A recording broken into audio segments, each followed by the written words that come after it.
Assalamualaikum warahmatullahi wabarakatuh. Halo semua, kenalkan dengan kami kelompok 1. Di kesempatan kali ini kami akan menampilkan video pembelajaran mengenai beberapa kesultanan-kesultanan yang ada di Pulau Sumatera. Tak kenal maka tak sayang. Jadi kenalan dulu dong dengan anggota-anggota kelompok 1. Ada saya, Arine Azhar, ada Karima Ramadhani, Cynthia Maharani, Marsha Alfiana, M. Farid Putra Atala, dan yang terakhir ada M. Alif Faturrahman. Berikut adalah tujuan pembelajaran, yaitu mengidentifikasi kesultanan-kesultanan yang ada di Sumatera, memberikan informasi secara singkat tentang kesultanan di Sumatera, dan yang terakhir mempresentasikan hasil penelitian kerja kelompok.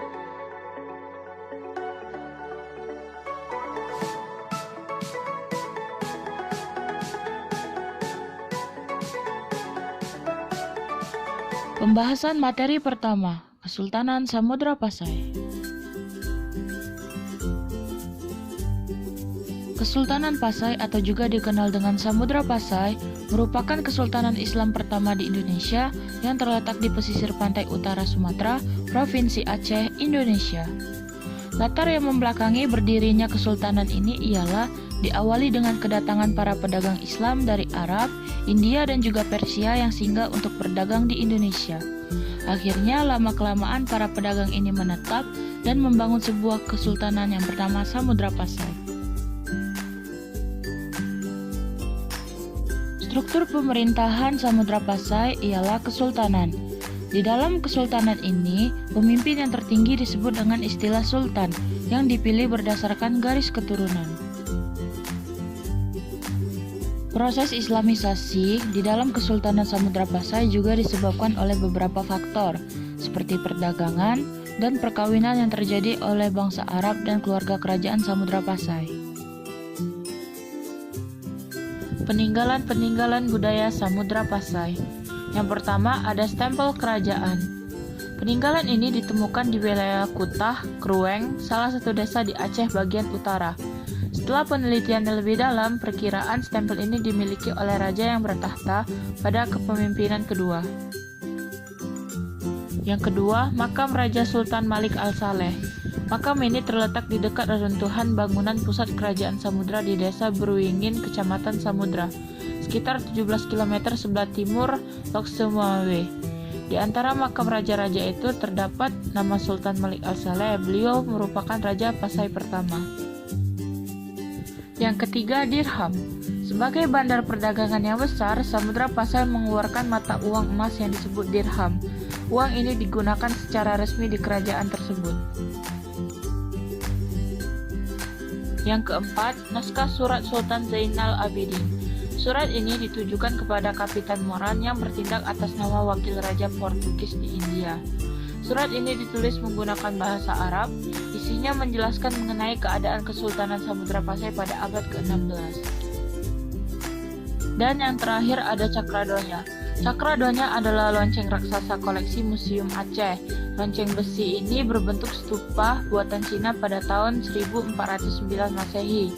Lonceng Cakradonya digunakan sebagai pemberi aba-aba kepada armada kerajaan Aceh Darussalam untuk melakukan penyerbuan di laut. Peranan Samudra Pasai bagi wilayah adalah Samudra Pasai merupakan kesultanan pertama di Indonesia. Saat itu, Samudra Pasai menjadi pusat perdagangan dan persinggahan dari berbagai negara. Hasil materi kedua, Kesultanan Lingga Riau. Kesultanan Lingga Riau merupakan kesultanan yang dibentuk pada tahun 1824 dari pecahan wilayah Kesultanan Johor Riau atas perjanjian yang disetujui oleh Britania Raya dan Hindia Belanda. Pusat pemerintahan Kesultanan Riau awalnya berada di Tanjung Pinang, tetapi kemudian dipindahkan ke Pulau Lingga. Struktur pemerintahan di Kesultanan Lingga dibagi menjadi 3 hierarki. Ada sultan yang di Pertuan Muda dan yang terakhir ada ulama. Sultan memerintah dalam bidang militer, politik, ekonomi, dan juga perdagangan. Sedangkan yang di Pertuan Muda bertugas sebagai penasehat sultan.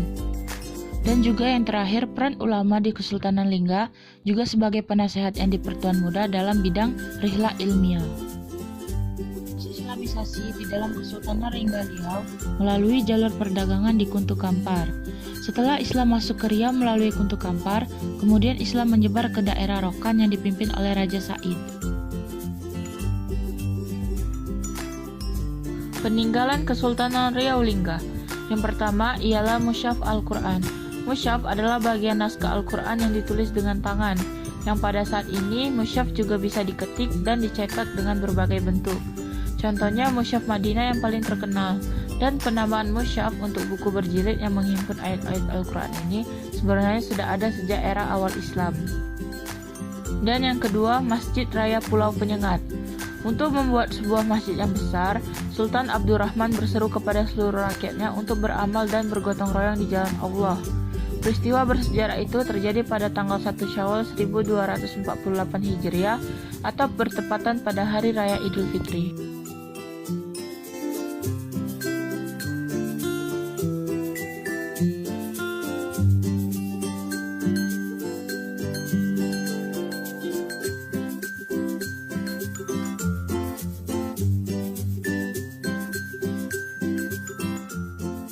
Peran Kesultanan Riau Lingga ialah berperan dalam pengembangan bahasa Melayu Riau sebagai bahasa standar yang kemudian ditetapkan sebagai bahasa Indonesia. Pembahasan materi terakhir, Kesultanan Palembang Darussalam. Latar yang membelakangi berdirinya Kesultanan Palembang Darussalam adalah pada tahun 1821 terjadi peperangan antara Belanda dengan Sultan Mahmud Badarudin II. Berdasarkan data sejarah yang ada, struktur pemerintahan di ibu kota Kesultanan Palembang dibedakan dari struktur pemerintahan di pedalaman yang disebut uluan. Di ibu kota langsung di bawah sultan, sedangkan pelaksanaan tugas harian pemerintahan biasanya dilakukan oleh putra mahkota. Proses Islamisasi masuknya Islam di Kesultanan Palembang bermula dari Islam yang masuk ke daerah Sriwijaya pada abad ke-7.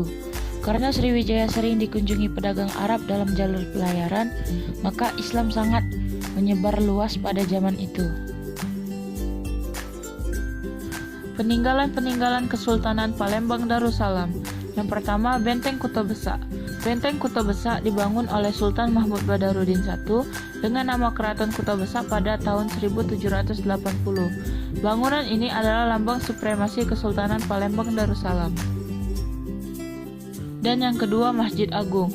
Masjid Agung Palembang adalah salah satu pilar kekuatan masyarakat Sumatera Selatan, khususnya Palembang. Masjid ini menjadi representasi umat Islam Sumatera Selatan, baik secara kuantitas maupun kualitas. Masjid Agung Palembang memiliki peran sebagai pusat peradaban umat seperti pada zaman Rasulullah SAW. Peranan Kesultanan Palembang ialah dalam pembentukan khazanah intelektual Islam. Sekian video singkat dari kelompok kami. Mohon maaf bila ada kesalahan selama penayangan. Menggoreng ikan dicampur bakmi, digoreng terpisah jangan sekaligus. Cukup sekian presentasi dari kami. Semoga mendapat nilai yang bagus. Wassalamualaikum warahmatullahi wabarakatuh.